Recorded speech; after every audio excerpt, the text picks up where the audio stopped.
Most people think reading sheet music is just about knowing what note it is, but that's only level 1. A beginner looks at this and sees, oh, that's like a C, that's a E, that's a G. They're saying, wait, what note is that? Wait, what finger do I play that with? But an intermediate or an advanced player would look at the exact same bunch of notes, but see completely different things. They're seeing things like, oh, that is an Alberti bass. Oh, this thing is in C major. Oh, the right-hand note C, E, G forms a C broken chord.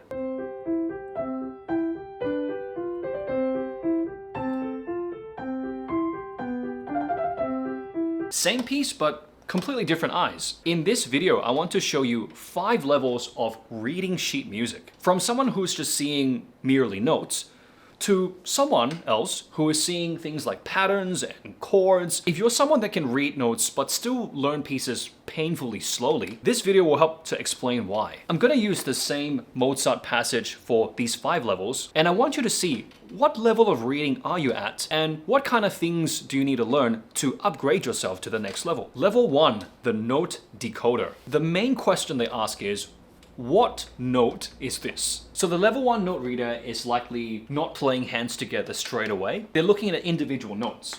That's a C, that's a E, that's a G, that's a B. They're still getting used to where the notes sit on treble clef versus bass clef. They're focusing on rhythm, like how long is this note? Is that 1 beat? Is that 2 beats? And every note kind of feels like its own separate problem. This level is necessary. It's very, very slow, but everybody starts here. The problem is that in this level, the player has no grouping system yet, so every symbol needs to be decoded separately. It's kind of like reading a sentence, literally letter by letter. Let's get into level 2. Level 2 is called the shape reader. The main question level 2 pianist asks is, what shape is this?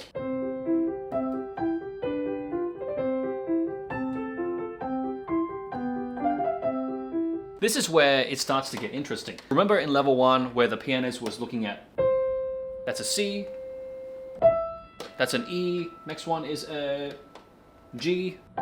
Now, the level 2 pianist is starting to see things in terms of shapes. So for example, we have notes that are going up here. How much are they going up by? Are they going by steps or are they going by skips? In this instance, we have skips. So we have a C, and yes, he or she might be conscious that that's an E or a G. He or she also might be using the skill of, oh, that's like a space note, and that's another space note, so that must be like a skip.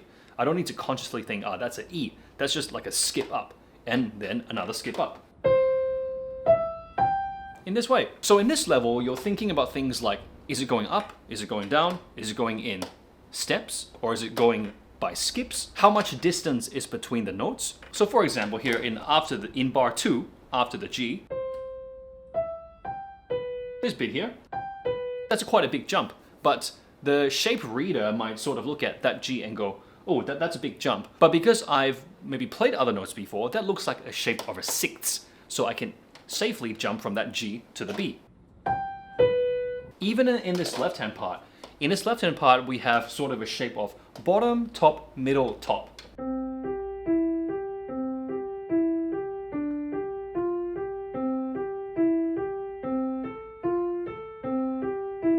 Yes, in some ways I'm reading each note by itself. It's like C, G, E, G, C, G, E, G. However, I'm also reading the shapes of it. For example, if I compare this very first shape in bar 1 to the next bar in bar 2, okay, I see that the rough shape remains the same, but there are some notes that go up and there are some notes that go down. I can see that the first note is a D, right? It's slightly like above the previous C. And then I see that the G remains the same. And I see after G, we have an F, just a step below. So yes, I'm reading it as GF, but I'm also using the skill of, oh, that's just a step below.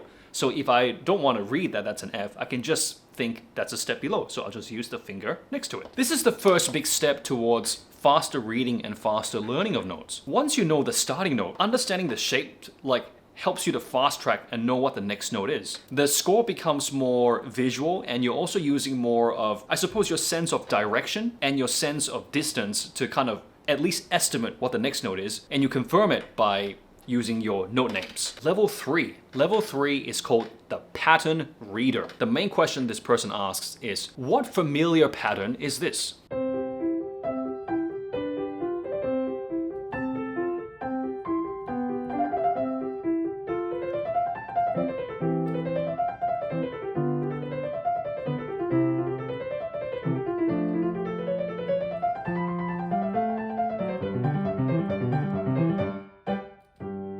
Let's go deeper now. In this level, the sight reader are seeing things like the left hand, we have a bunch of broken chords, or we can also call this the Alberti bass.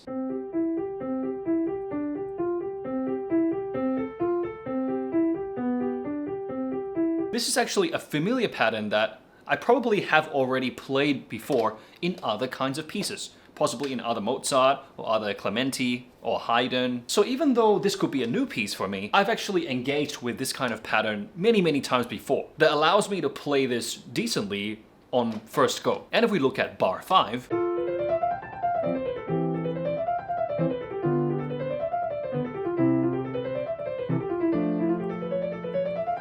lots and lots of scales here, going up and going down. Now, if I've practiced my scales before, which I hopefully should have by the time I get to a piece like this, all these scales of going up and down should feel very familiar to me. It's sort of like just grabbing out a tool in your toolkit set and just applying it to this piece. And if I draw your attention into this very first bar,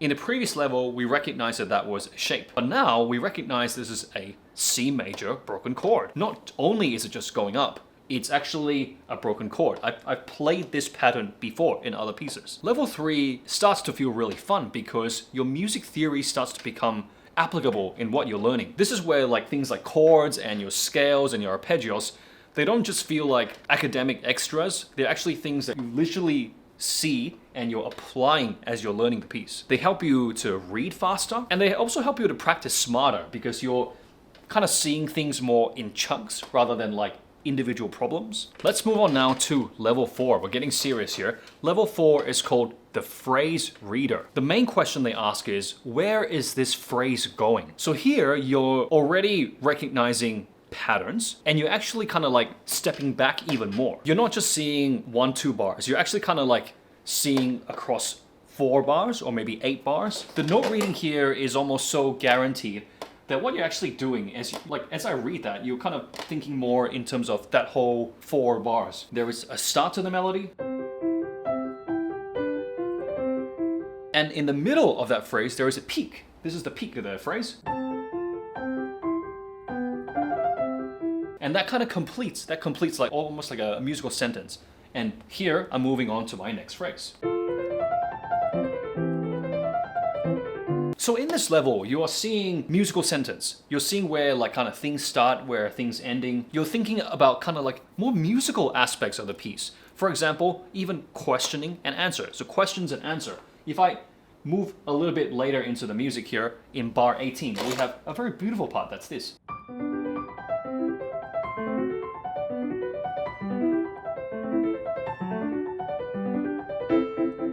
We have a beautiful part here. So we have assumed that we know how to read notes. We've assumed that we see these patterns. We assume that we know what these broken chords are. G major chord, C major chord, D7, B minor, so on and so forth. I know the patterns, I know the shape, I know the chord, and now it's just about like actually trying to play in a way where it's like questioning, answer, questioning, answer.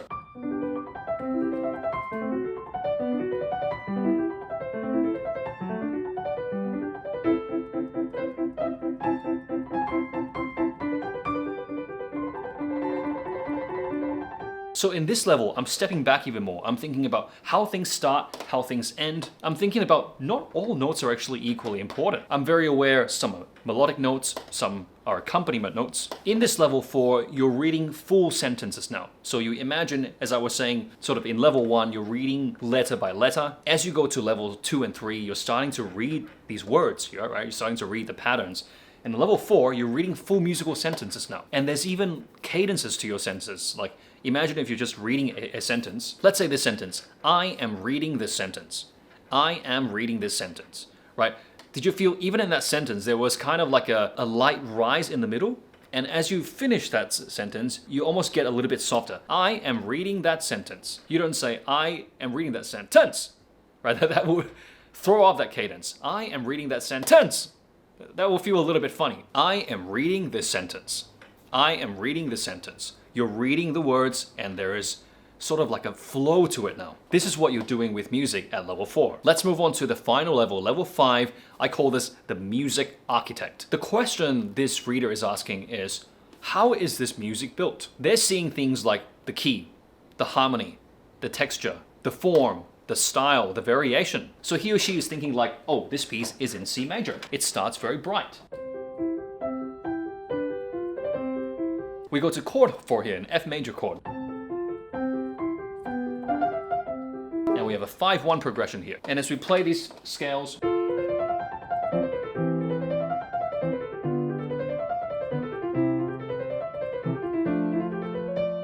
a very interesting part here, okay, in bar 9 where we suddenly have sharps that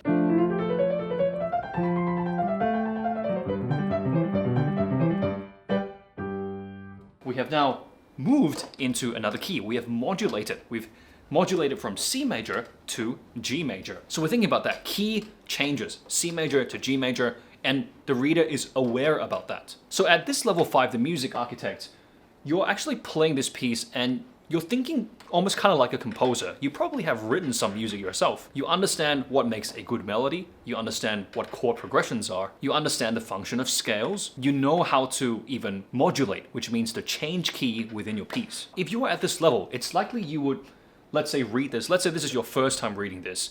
It's likely you will learn this piece in no time. You could maybe even sight read at a very strong level in your first go of playing it. So there you go. This is the 5 levels of reading sheet music. Level 1 is always asking, what note is this? Level 2 is always asking, what shape is this? Level 3 asks, what pattern is this? Sees chunks, things about chords and shapes and scales. Number 4 is, where is this going? Level 4 assumes you understand notes and shapes. You're kind of thinking a little bit more about the musical aspects rather than the mechanical aspects, like what note is this, what note is this. And level 5 is a music architect, where you're kind of like an engineer that enters into a building and sees things that other people don't. You understand how the building is built. You're seeing beyond the beautiful aesthetics and you understand what's going on at a deeper level. The beginner sees notes, whereas the advanced reader sees relationships everywhere across the page. So what level are you? From level 1 to 5, I want to know in the comments. Please do a self-assessment, self-diagnosis, and tell me, what level do you think you're at? This piece, the Sonata in C K545, is one of the pieces in my Essential Piano Roadmap. It's a free PDF. It teaches you what you need to learn at every stage of piano learning. Also shows you the pieces I want you to learn in each stage of piano learning. It's completely free. Check it out in the link below. Happy practicing, happy learning new pieces, and I hope this video has helped you to see what level you're at and what are some of the things that need to happen for you to upgrade into the next level. See you next time.